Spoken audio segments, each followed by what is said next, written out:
संभल हिंसा पर अखिलेश यादव ने भी बयान दिया है कि मैं भी संभल जाऊंगा। विपक्ष को संभल नहीं जाने दिया जा रहा, अखिलेश यादव कह रहे हैं। संभल में बीजेपी कार्यकर्ता भड़का रहे थे।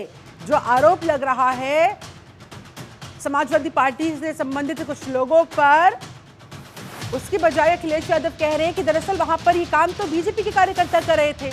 मैं संभल जाना चाहता हूं और मैं जाऊंगा, लेकिन संभल में विपक्षियों को जाने नहीं दिया जा रहा।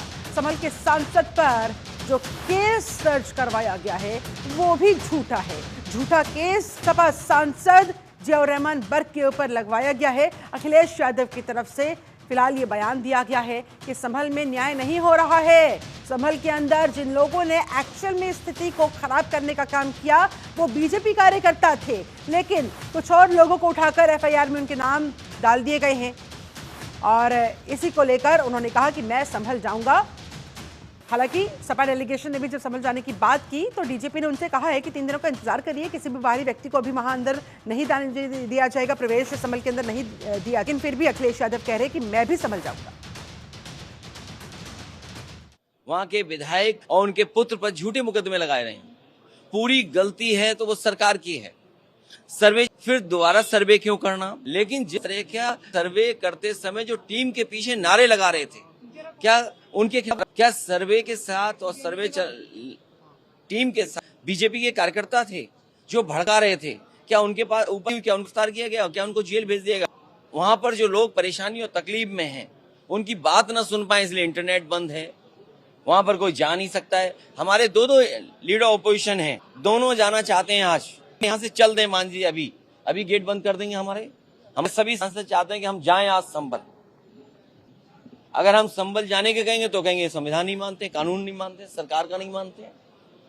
तो ये भारतीय जनता पार्टी के वो लोग हैं जो मन विधान से चलना हैं, संविधान से नहीं।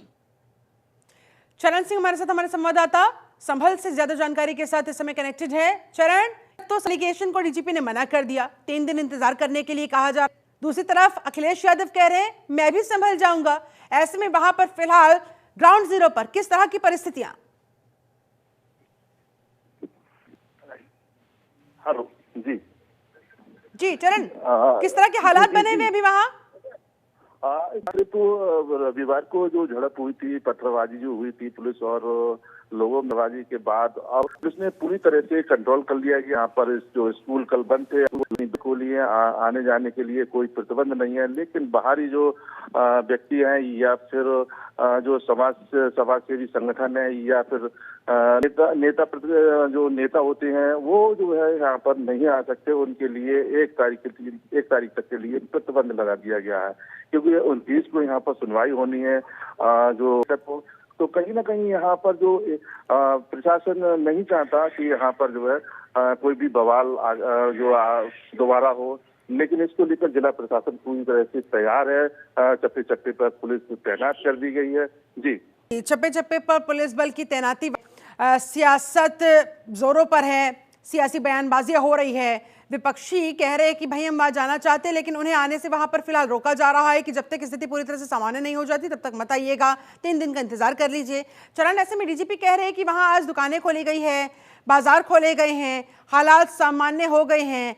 क्या लग रहा है या फिर इक्का दुक्का दुकानें खुली है या पूरा बाजार इस समय खुल चुकी, चीजें नॉर्मलाइज है, लोग डरे सहमे तो नहीं है? जी, ये जीरो ग्राउंड की बात कर रहा हूँ कि यहाँ जो मस्जिद है उसके आसपास जो दुकानें बनी हुई हैं वहाँ वो दुकानें बंद है, बाकी जो बाजार है वो खुला हुआ है। लोग जो आ रहे हैं पूरे रिक्शे से आ रहे हैं, अपनी सवारी से आ रहे हैं, मोटरसाइकिल से आ रहे हैं, उसका कोई प्रतिबंध नहीं है। लेकिन पुलिस यहाँ निगाह बनाई हुई है, जगह जगह पुलिस को बैठा दिया है। बाकी जो जामा मस्जिद है उसके आसपास जो दुकानें हैं जहाँ पर पत्थरबाजी हुई थी वहाँ जो क्षेत्र जो है पूरी तरह से अभी दुकानें नहीं खोली जा रही है। पुलिस जो है तैनात है जगह जगह, उस पर जो है निगाह बनी। ऐसा नहीं हो जाए तो उसको लेकर जिला प्रशासन ऐसा नहीं चाहता है। साथ ही तभी जो है बाहरी आदमी के लिए यहाँ प्रतिबंध किया गया है। अगर कोई आएगा तो यहाँ पर जो है और भी जो है किनकी लड़ाइयाँ ये हो सकती हैं कि जिसको पहले से ही रही हैं। संभल राजनीतिक जो परिवार हैं, घराने हैं, उनमें राजनीतिक वर्चस्व की लड़ाइयाँ रही हैं। तो उनमें अगर हम लोगों में भी गोत्र हैं तो उन लोगों में भी गोत्र हैं, उन लोगों में भी पठान तुर्क सब हुआ करते हैं। हो सकता है उनके वर्चस्व की लड़ाई हो। संभल में धीरे धीरे सब पहले जैसा माहौल आ रहा है। क्या संदेश देना चाहेंगे संभल के लोगों को? संभल के लोगों से कहना चाहेंगे कि संभल के लोग शांति व्यवस्था बनाए रखें, न्यायालय के आदेश का सम्मान करें, प्रशासन का सहयोग करें, शांति व्यवस्था बनाए रखें, ईश्वर पे विश्वास रखें, सब कुछ अच्छा होगा। अब जो सर्वे और सर्वे सेकंड, इन दोनों की रिपोर्ट कोर्ट में जाएगी और 29 तारीख को कोर्ट उसके ऊपर फैसला सुनाएगा। जैसा आपने बताया 29 तारीख को कोर्ट में सुनवाई है, जो भी फैसला आएगा, क्योंकि अभी तो कार्यवाही चल रही है, जी। क्या मानते हैं सबको लेकर? क्या लग रहा है आपको? क्या उम्मीद? साक्ष्यों के आधार पर तो यही लग रहा है कि शासन को, प्रशासन को पूजा करने की अनुमति देनी चाहिए। लेकिन आप पूजा की अनुमति की बात कर रहे हैं, लेकिन वहां तो मस्जिद है और नमाज पढ़ी जाती है। नहीं, नमाज पे प्रतिबंध लगा देना चाहिए, क्योंकि अब मंदिर के पर्याप्त सबूत अगर मिलते हैं तो मैं माननीय न्यायालय से कहूंगा कि और एप्लीकेशन लगाऊंगा कि हाँ, नमाज पे प्रतिबंध लगाया जाए, क्योंकि उसके अंदर मंदिर के साक्ष्य हैं और इतिहासकारों का भी कहना है इतने साक्ष्य पर्याप्त हैं उसको मंदिर बताने के लिए, कहने के लिए, साबित करने के लिए। तो हिंदू पक्ष की याचिकाकर्ता को अभी आप सुन रहे थे, कह रहे हैं कि जितने साक्ष्य अब तक वहां पर मिले हैं वो काफी हैं ये साबित करने के लिए कि इस शाही जामा मस्जिद से पहले यहाँ पर हरिहर मंदिर हुआ करता था। और इसी को लेकर अब वो एक और एप्लीकेशन लगाने की बात भी कहते नजर आए कि एक और एप्लीकेशन लगाकर मैं ये रिक्वेस्ट करूंगा, मैं ये अपील करूंगा, शासन प्रशासन से भी कहूंगा, कोर्ट में भी जाऊंगा ये कहने के लिए कि वहां पर नमाज पर इस शाही जामा मस्जिद के अंदर रोक लगा दी जानी चाहिए। क्यों? क्योंकि यहाँ पर हरिहर मंदिर हुआ करता था और इसी को लेकर पूजा पाठ की अनुमति हमें मिलनी चाहिए। और ये बात मैं एप्लीकेशन के जरिए एक बार फिर से कोर्ट के सामने रखने का प्रयास करूंगा। इस तरह से कुल मिलाकर फिलहाल यहाँ पर हिंदू और मुस्लिम पक्ष आमने सामने। कुल मिलाकर यहाँ पर हिंदू पक्ष की तरफ से ये दावा कि यहाँ शाही जामा मस्जिद में पहले हरिहर मंदिर हुआ करता था जिसे तोड़कर यहाँ पर इस मस्जिद को बनाया गया। ऐसे में हमें हमारा अधिकार यहाँ पर पूजा पाठ का वापस मिलना चाहिए, हमें हमारा मंदिर वापस मिलना चाहिए। चरण सिंह लगातार हमारे साथ, हमारे संवाददाता जुड़े हुए हैं।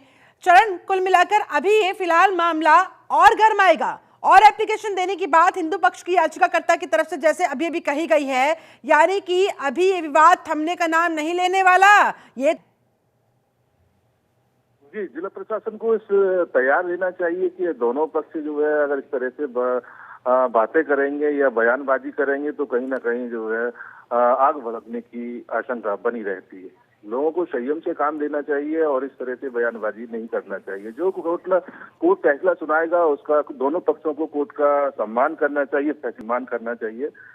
लेकिन इस समय यहाँ पर बिल्कुल मामला शांत है, कोई किसी से कोई मतलब नहीं है, लोग अपना कार्य करने में लगे हुए हैं। लोगों का मतलब है कि हमारा कोई किसी से मतलब नहीं है, हम अपना कार्य कर रहे हैं। हमारे दुकान है तो दुकान में जाना है, या फिर हमें सर्विस करनी है तो अपनी सर्विस में जा रहे हैं। हमें इस दंगे से कोई मतलब नहीं है। जो लोग बाहर से आए थे वो दंगा करके तो चले गए, जिन लोगों ने किया उन पर कार्रवाई होगी। जी, अच्छा, वो लोग कौन थे, वो नकाबपोश कौन थे जिन्होंने पत्थरबाजी की, जिन्होंने इस पूरी हिंसा को भड़काने में आग में घी डालने का काम किया? क्योंकि समाजवादी पार्टी के लोग कह रहे हैं कि भाई वो तो बीजेपी कार्य थे। जो एफआईआर दर्ज हुई है उस एफआईआर की कॉपी में खुलासा हुआ है कि समाजवादी पार्टी के जुड़े हुए कुछ लोग थे, बाकायदा सपा सांसद और वहां के विधायक का नाम भी एफआईआर के अंदर दर्ज किया गया है, उनके ऊपर भी ये किया गया है।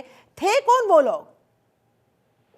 अगर देखा जाए तो दंगा भड़काने वाले कोई नहीं होते हैं, उनका कोई धर्म नहीं होता, कोई जाति नहीं होती उनकी, वो तो अपना दंगा भड़काने से मतलब है। अगर देखा जाए तो प्रशासन की माने तो यहाँ जो गजरौला साइड लगता है, दिल्ली जाते हैं इस साइड गजरौला है, इस साइड से बताया गया था कि इधर से जो है लोग आए थे और लोगों ने मास्क पहने थे जिससे कि पहचान नहीं हो। जो है जो ईंट पत्थर जो रोड़ा कहाँ से आया, कहीं ना कहीं पहले से ये प्लानिंग चल रही थी कि हमें ये कार्य करना है। जब कोई यहाँ पर सर्वे होगा या कोई बात होगी तो उस समय करेंगे।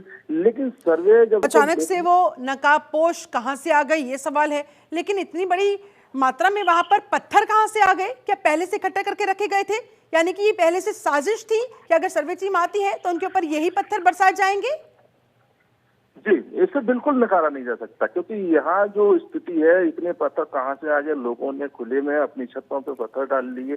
अब जो बाहर या फिर जो असामाजिक तत्व थे उनको अपने घरों पे चढ़ने के क्यों दिया है, सबसे बड़ा सवाल तो यही होता है। आप कहते हमारा कोई मतलब नहीं है, फिर आपकी छतों पे कैसे पत्थर बरसे, आपकी छतों पे कैसे गुजरे, कैसे आपकी छतों से निकल के चले गए? तो कहीं ना कहीं जो स्थानीय है वो लोग कहीं ना कहीं करना होगा इंतजार। चरण, आप ग्राउंड जीरो पर नजर बनाए रखिए, आगे भी आपसे अपडेट्स लेते रहेंगे। फिलहाल शुक्रिया आपका। वही पिछले दिनों की हिंसा के बाद अब संभल में हालात सामान्य हो रहे हैं। देखिए वहां से हमारे संवाददाता चरण सिंह की एक खास रिपोर्ट।